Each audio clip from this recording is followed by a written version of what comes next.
Hello दोस्तों, आज हम लोग पढ़ने वाले क्लास 10 का NCERT math book chapter number 5 जो दिया हुआ है। चैप्टर नंबर 5 ये समांतर श्रेणियाँ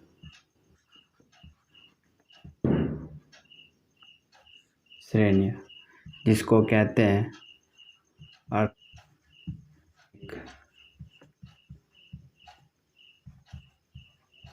प्रोग्रेशन, अर्थमेटिक प्रोग्रेशन। और अर्थमेटिक प्रोग्रेशन कहते किसको है, तो उसको हम लोग सबसे पहले जानते हैं कि ये जो डिफिनेशन लिखा हुआ है, ये जो मीनिंग लिखा हुआ है चैप्टर का, इसका मतलब होता है क्या। उसके बाद हम लोग पढ़ेंगे इसके बारे में और फिर क्वेश्चन सॉल्व करेंगे। तो सबसे पहले ये लिखा हुआ है, ठीक है, अर्थमेटिक प्रोग्रेशन, जिसको हम लोग कह सकते हैं सूची। ये श्रेणियाँ जो लिखा हुआ है इसको बता रहे हैं, इसको सूची कह सकते हैं, श्रृंखला या फिर श्रेणी, ऐसा बोल सकते हैं, ठीक है। श्रेणियाँ, सूची, किसकी सूची? नंबर की। श्रृंखला तो नंबर का, जो भी कोई संख्या दिया हुआ, ठीक है, एक सूची में इस तरीके से दिया हुआ है, जैसे 2, 4, 6, 8, इस तरीके से एक सूची में दिया हुआ है। या फिर इसको ये बोल सकते हैं कि ये जो है संख्याओं का एक ऐसा अनुक्रम, इसको हम लोग कह सकते हैं कि संख्याओं का एक ऐसा अनुक्रम मतलब ये क्रम वाइज इस तरीके से सजा हुआ है कि संख्याओं का एक ऐसा अनुक्रम जिसके दो क्रमागत पदों का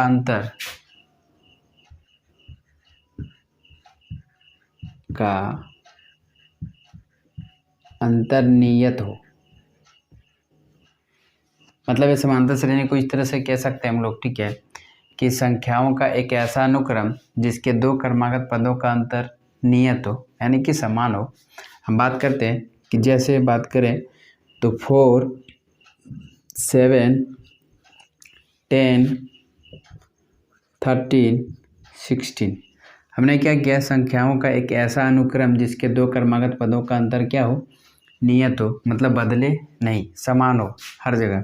तो दो क्रमागत, सबसे पहले इसको देखते हैं, ठीक है। ये यहाँ से देख रहे हैं क्रमागत पदों का अंतर, ये क्रमागत मतलब लगातार, ये 4, उसके बाद 7, क्रमागत पदों का अंतर देखें तो अंतर हम देखते हैं यहाँ 4 में 3 बढ़ाएंगे तो ये 7 हो जाएगा, मतलब इन दोनों का अंतर जो दिखाई दे रहा है वो हमको 3 दिखाई दे रहा है। अगला क्रमागत की बात करें तो ये 7 और ये 10 है, इन दोनों का अंतर जो दिखाई दे रहा है यहाँ पे भी 3 दिखाई दे रहा है। उसके अगला क्रमागत की बात करें तो यहाँ पे भी 3 दिखाई दे रहा है और इस जगह पे भी 3 दिखाई दे रहा है। तो हम कह सकते हैं, ठीक है, कि ये जो सूची लिखा हुआ है 4, 7, 10, 13 और 16, ये क्या है, एक समांतर श्रेणी है। क्योंकि समांतर श्रेणी हम उसी को कहते हैं कि संख्याओं का एक ऐसा अनुक्रम में मतलब इस तरह से सजा हुआ है कि जिसके दो क्रमागत पदों का अंतर क्या हो, नियत हो। और ये नियत है क्योंकि इन दोनों के बीच का डिफरेंस 3 दिखाई दे रहा है, यहाँ पे भी 3 और इस जगह पे 3, इस तरीके से पूरे में हम देखें तो इन दोनों का अंतर जो है मेरा वो 3 है। इसलिए इसको हम कह सकते हैं कि ये जो लिखा हुआ है 4, 7, 10, 13, 16, ये क्या है, एक एपी है। एपी यानी कि अर्थमेटिक प्रोग्रेशन है, यानी कि समांतर श्रेणी है। तो इसको हम आसानी से कह सकते हैं कि समांतर श्रेणी है क्योंकि इनके पदों का अंतर जो है वो क्या है, समान है। अब जानते हैं कि ये जो फर्स्ट होता है, ठीक है, ये प्रथम पद हम जानते हैं। प्रथम पद जो है उसको A1 से सूचित किया जाता है, पहला पद A1 से। दूसरा पद की बात करें इसको A2 से सूचित किया जाता है। यानी कि फर्स्ट जो है वो A1, दूसरा जो पद है A2 और तीसरा जो हो जाएगा वो हो जाएगा हमारा A3, चौथा जो हो जाएगा वो हो जाएगा A4 और पांचवा जो हो जाएगा वो हो जाएगा A5। इससे हम क्या करेंगे, सूचित करेंगे। पहला पद A1, दूसरा A2, तीसरा A3, चौथा A4 और पांचवा A5।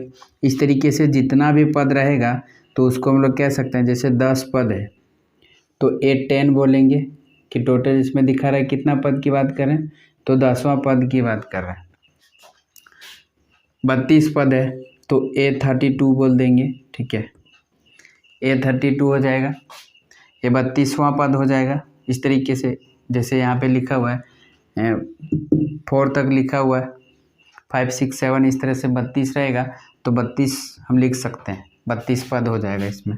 अब आगे देखते हैं कि यहाँ तो हम जान लिए कि प्रथम पद जो होता है उसको A1 से सूचित करते हैं, दूसरा A2 से, लेकिन इन दोनों के जो बीच का अंतर होता है, क्रमागत पदों का अंतर जो होता है उसको कौन चीज़ से सूचित करते हैं, तो इसको सूचित किया जाता है D से, जिसको ये सार्वंतर कहते हैं। सार्वंतर जिसको D से सूचित किया जाता है, और ये सार्वंतर होता है क्या, ठीक है, तो क्रमागत पदों का अंतर, क्रमागत पदों का अंतर होता है। जैसे यहाँ पे हम बात किए कि इन दोनों का अंतर दिखाई दे रहा था हमको 3, इसी को सूचित करते हैं D से।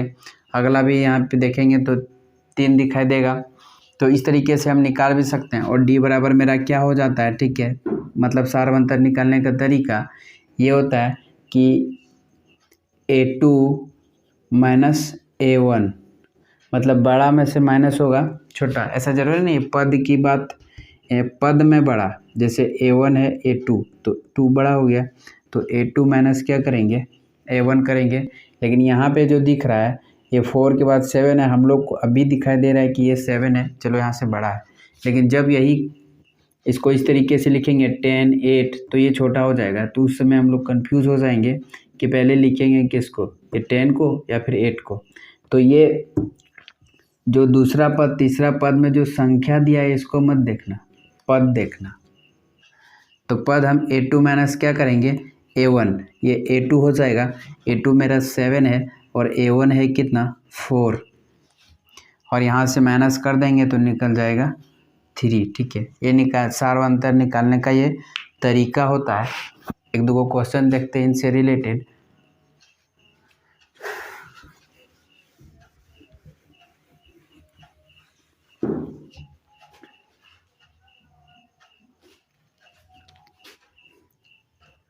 तो ये क्वेश्चन देख रहे हैं हम लोग, ठीक है। अगला क्वेश्चन 2, 4, 6, 8, दूसरा जो और डॉट डॉट इस तरह से दिया है।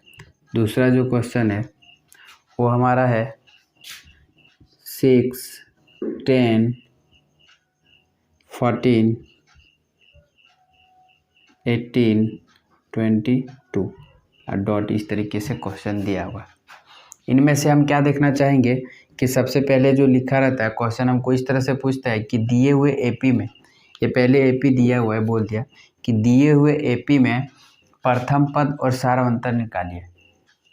तो यहाँ से हम प्रथम पद की बात करें तो जो फर्स्ट में रहता है उसी को प्रथम पद कहते हैं, और लिखना हम स्टार्ट करेंगे तो प्रथम पद जिसको A1 कहते हैं, ठीक है, और ये मेरा प्रथम पद है जो फर्स्ट में रहेगा, वो फर्स्ट में है क्या, 2, ये इसको प्रथम पद कहेंगे। उसके बाद सार्वंतर पूछेगा D, तो सार्वंतर हम लोग निकालने का तरीका पहले भी सीख चुके हैं, फिर एक बार जान लेंगे कि D निकालने का तरीका क्या होता है। A2, ये पहला पद है A1, ये दूसरा पद A2 और ये तीसरा पद A3, चौथा पद A4।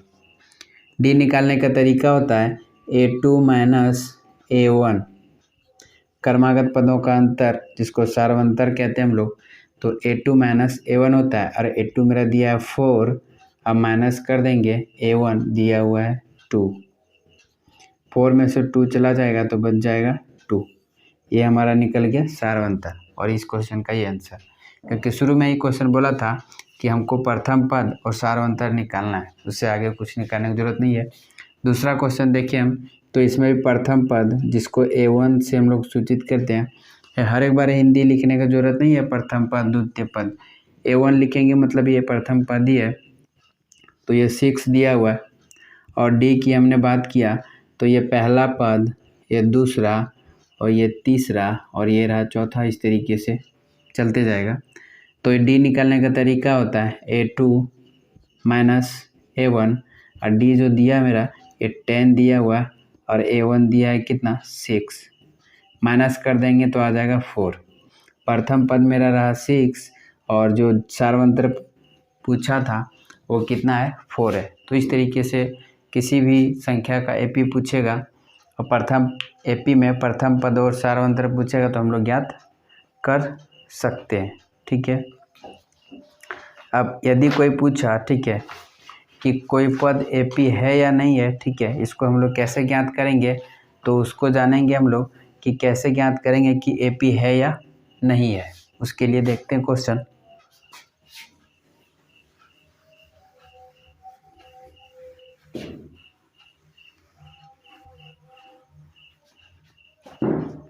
जैसे हमने एक क्वेश्चन लिखा, ठीक है, इसको चेक करेंगे कि ये एपी है कि नहीं, अर्थमेटिक प्रोग्रेशन समांतर श्रेणी है या नहीं है, इसको हम लोग चेक करेंगे।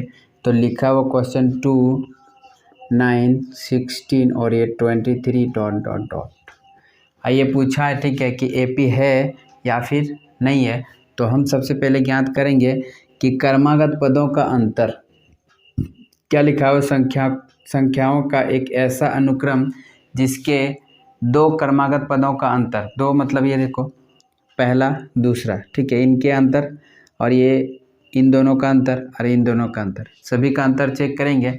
यदि नियत है, अंतर नियत है तो कहेंगे कि वो समांतर श्रेणी है, और नियत नहीं है तो समांतर श्रेणी नहीं है। तो सबसे पहले हम चेक करते हैं ठीक है कि अंतर समान है कि नहीं। तो पहला लिखेंगे क्रमागत पदों का अंतर, और इस तरीके से हम ज्ञात करेंगे। तो ये पहला पद मेरा दिया हुआ है A1 और ये A2, A3 और ये A4।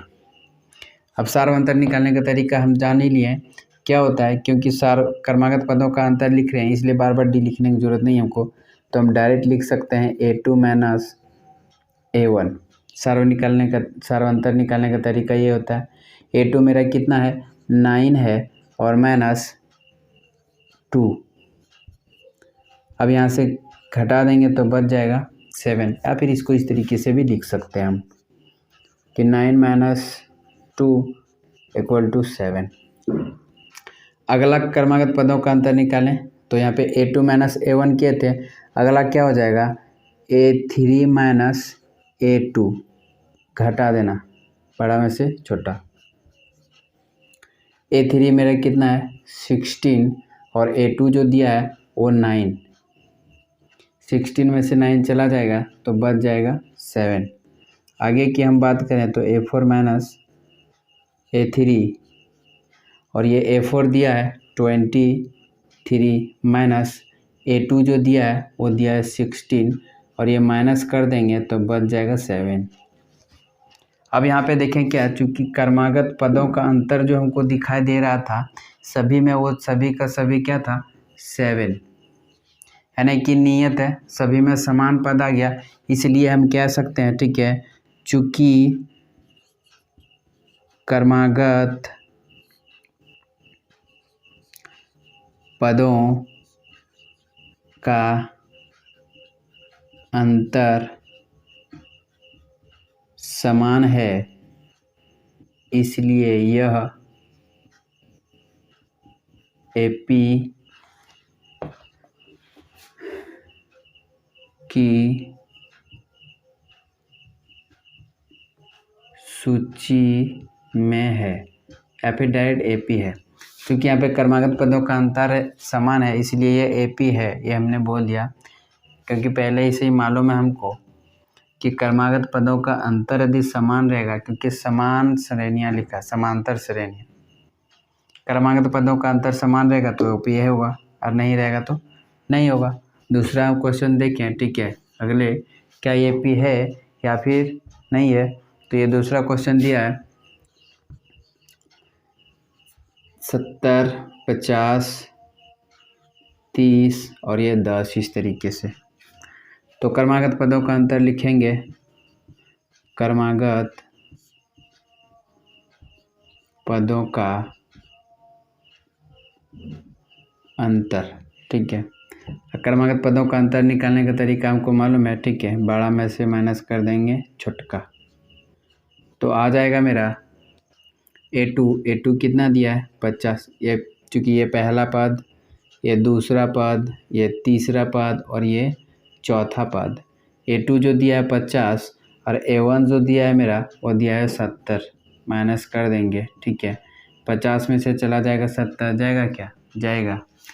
यहाँ पे कुछ नहीं तो प्लस है, और प्लस माइनस हम क्या जानते हैं कि प्लस माइनस माइनस होता है। माइनस किस में से कौन होगा, तो जो संख्या बड़ा है, बड़ा क्या है 17, 70 बड़ा है, उसमें से माइनस हो जाएगा मेरा क्या 50, तो घटा देंगे, बच जाएगा 20। अब देखते हैं सिंबल, साइन देखते हैं किसका लगेगा, तो जो संख्या बड़ा रहेगा उसी का साइन लगेगा। बड़ा था मेरा 70 और 70 के सामने क्या था माइनस, तो हमने लगा दिया माइनस, ये आ जाएगा सार्वअंतर। अगला सार्वअंतर की बात करें हम, तो A3 माइनस A2 हो जाएगा, ठीक है। A3 दिया है 30 और माइनस कितना 50, यहाँ पे भी बच जाएगा मेरा कितना -20, क्योंकि प्लस माइनस माइनस होता है, साइन उसी का लगता है जो बड़ा रहता है। तो माइनस, सार्वअंतर क्या हो रहा है, दोनों में समान आ रहा है, यहाँ पे भी -20 और यहाँ पे भी -20। अगला चेक करते हैं, A4 माइनस A3 और बराबर A4 दिया है कितना 10 और माइनस कितना 30, घटा देंगे तो यहाँ पे भी क्या आ जाएगा 20 आ जाएगा, ठीक है। इस तरीके से तो हमने क्या देखा कि ये तीनों क्रमागत पदों का जो अंतर निकालें उस सभी में अंतर क्या था, समान था। इसलिए हम कह सकते हैं कि ये AP के सूची में आता है, यानी कि यह अर्थमेटिक प्रोग्रेशन है। चूँकि क्यों है, तो चूँकि क्रमागत लगातार ना, ठीक है, क्रमागत पदों का अंतर समान है, इसलिए यह AP है, ठीक है। तो तरीके से चेक कर सकते हैं कि कौन AP या नहीं है, ठीक है। अब तो जानते हैं सार्वअंतर के बारे में। प्रथम पद भी ज्ञात कर सकते हैं, ठीक है, सार्वअंतर भी ज्ञात कर सकते हैं। ये हम जानते हैं थोड़ा सा सार्वअंतर जो D हमारा होता है, और ये सार्वअंतर जो होता है, ठीक है, वो बेसिकली 3 भाग में बांटे जाते हैं, ठीक। सार्वअंतर जिसको D कहते हैं, और ये सार्वअंतर 3 भाग में बांटे जाते हैं। पहला जो होता है सार्वअंतर वो होता है धनात्मक, दूसरा जो सार्वअंतर होता है वो ऋणात्मक,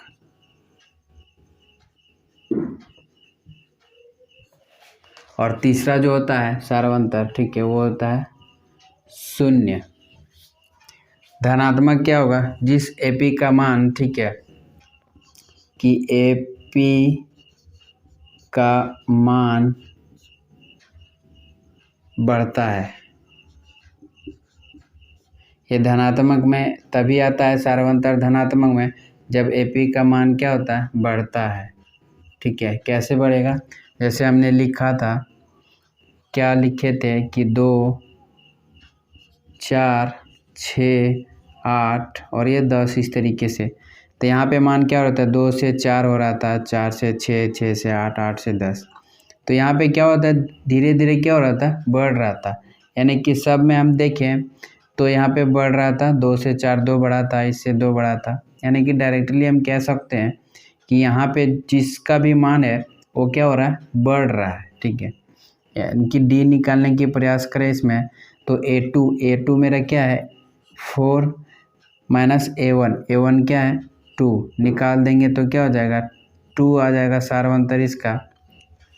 तो ये आया किस में, धनात्मक में ना, क्यों, क्योंकि इसका मान क्या हो रहा था यहाँ पे बढ़ रहा था। तो धनात्मक में AP का मान बढ़ता है। ऋणात्मक की बात करें तो ऋणात्मक में AP का मान घटता है। कैसे घटेगा, जैसे हमने एग्जाम्पल में देखा था 70 फिर 50 और फिर 30 इस तरीके से घट रहा था।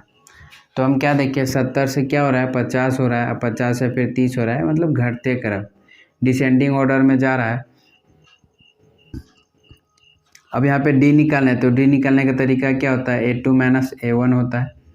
A2 मेरा कितना दिया है 70 दिया, और A1 क्या दिया है 50, उल्टा लिख दिया, A2 दिया है 50 और A1 कितना दिया है 70 दिया, हमने लिख दिया।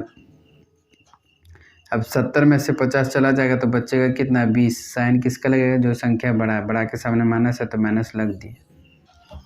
ये क्या हो गया, ऋणात्मक में आ गया, यानी कि यहाँ AP का मान क्या हो रहा था, घट रहा था, तो ऋणात्मक में आता है। ये हम लोग पहचान सकते हैं कि जब AP का मान घटेगा तो ये आ जाएगा सार्वंतर इसका किस में, ऋणात्मक में, और जब बढ़ेगा तो आएगा धनात्मक में, और जब कोई चेंजिंग नहीं होगा। ठीक है, AP